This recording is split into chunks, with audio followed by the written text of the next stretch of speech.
আসসালামু আলাইকুম সবাইকে। আজকে আমি আপনাদেরকে দেখাবো কিভাবে চিংড়ি মাছ দিয়ে ব্রোকলি বা যে কোনো সবজি আপনি মিক্স ভেজিটেবলের সাথে সটে করে রান্না করতে পারেন। তো চিংড়ি মাছের প্রথম যে সমস্যাটা হচ্ছে গিয়ে, স্পেশালি এটা আমার কাছে সমস্যা ছিল না, আমার ক্লাসমেটরা আমাকে আজ করছে যে চিংড়ি মাছ কীভাবে পরিষ্কার করতে লাগে। They are from Turkey and Pakistan, they don't know. So তাদের জন্য আজকে আমি আসলে কীভাবে চিংড়ি মাছ পরিষ্কার করতে হয় বা চিংড়ি মাছ কীভাবে এগুলো সরাতে হয়, এটাই আমি আজকে প্রথমে দেখাবো এই রেসিপির ফার্স্টে। তো চিংড়ি মাছ পরিষ্কার করার জন্য প্রথমে আপনি চিংড়ি মাছের যে মাথাটা আছে এটাকে এভাবে হাত দিয়ে টেনে নিয়ে নিতে পারেন। আর অনেকে কিন্তু লেজটা পছন্দ করে না, তো ওনারা লেজটা এভাবে নিয়ে নিতে পারেন। আর এছাড়া আপনি যদি চাইলে আপনি নাইফ দিয়েও করতে পারেন। যদি আপনার হাত দিয়ে করার ইচ্ছা না যাবে, আপনি নাইফ দিয়ে এভাবে কেটে চিংড়ি মাছটাকে মাথা এবং লেজ আলাদা করে নিতে পারেন সবগুলোর।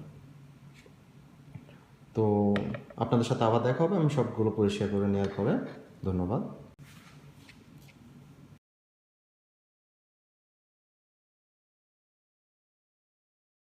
যদিও চিংড়ি মাছের মাথা পরিষ্কার করা আমার প্রায় শেষ, কিন্তু এখনও শেষটা বাকি। এখানে কিছু ময়লা থাকে, এছাড়া অনেকের কাছে গন্ধও লাগে। এই জন্য আমি প্রিফার করি যে চিংড়ি মাছটাকে লবণ দিয়ে ভালো করে লবণ দিয়ে কষলে দেন পানিতে ধুয়ে নিতে, যেন গন্ধটা একটু কমে যায়, ভালোই পরিমাণে কমে যায়। দেন আমি চিংড়ি মাছটাকে একটু মাখিয়ে ভেজে নিব।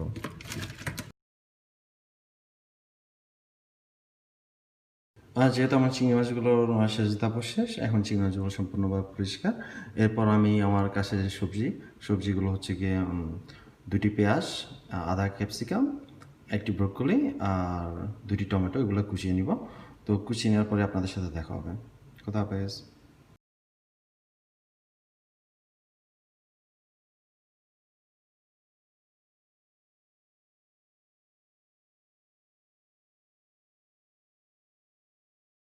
তো রান্নার শুরুতে আমি প্রথমে তাওয়াটি একটু গরম করে নিব। আর তাওয়া গরম করা শেষে আমি এতে কিছু শাহি জিরা বা গোটা জিরা, যা আপনারা বলেন, আমি ওইটাই দিয়ে দিচ্ছি। এটাকে আমি হালকা একটু তাপ দিয়ে গরম করে নিব নেড়ে চেড়ে।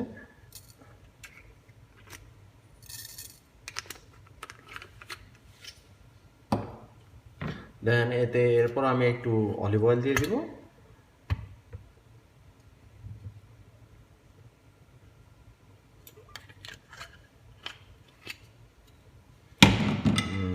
গরম জিরার সাথে অলিভ অয়েলটাকে একটু মিশিয়ে নিব। এটাকে অয়েল টেম্পারিং, অয়েলের সাথে যে গরম মশলাটা বা জিরা থাকে একে টেম্পারিং করা বলে। হালকা একটু যখন গরম হয়ে যাবে তখন জিরার যে সুগন্ধিটা এটা তেলের মধ্যে মিশ্রণ হয়ে যাবে। আর তেলটা একটু গরম হয়ে গেলে আমি প্রিফার করি চিংড়ি মাছগুলো একটু ভেজে নিতে, অনেকে পরেও দেয়। তো চিংড়ি মাছগুলো আমি পানি সরিয়ে রেখেছি, এখন আমি ঢেলে দিব।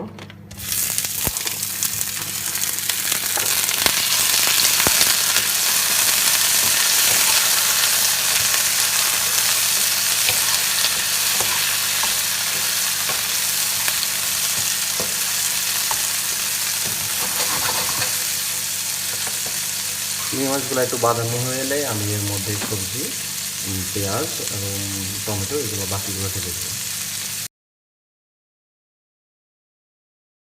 তো চিংড়ি মাছগুলো এখন একটু ভাজা ভাজা হয়ে এসেছে। এখন এর মধ্যে আমি ঢেলে দিব আমার সবগুলো ভেজিটেবল এবং কাঁচামরিচ, টমেটো, পেঁয়াজ সব কিছু, এবং এগুলোকে একটু নেড়ে দিব। নেড়ে এর মধ্যে আমি ঢাকনা দিয়ে দিব কিছুক্ষণের জন্য।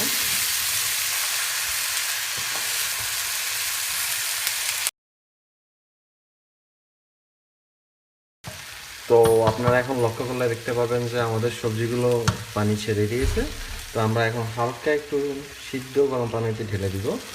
আর তাছাড়া আমি হালকা কিছু মশলা ব্যবহার করি, তা হচ্ছে কি আপনার হলুদ, রসুনের গুঁড়ো, আর এছাড়া হালকা একটু ব্ল্যাক পেপারের গুঁড়ো।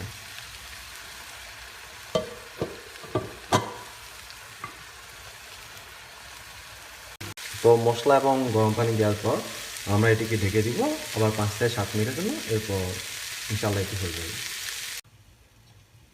আপনার লক্ষ্য করলে এখন দেখতে পাবেন যে আমাদের সবজিটি প্রায় হয়ে গিয়েছে এবং কোনো পানি নেই, সকল ধরনের পানি শুকিয়ে গিয়েছে।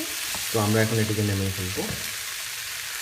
তো আমি সবজিটি এখন চুলা থেকে নামিয়ে ফেলেছি এবং আপনারা দেখতে পারবেন যে আমাদের সবজিটি কীরকম একটি কালারফুল লুক নিয়েছে। ক্যাপসিকাম, টমেটো এবং ব্রোকলি আলাদা আলাদা কালার হওয়ার কারণে এবার আপনারা বানিয়ে নিতে পারেন ফুলকপির সাথেও। দেখার জন্য সবাইকে ধন্যবাদ। আসসালামু আলাইকুম, ভালো থাকবেন।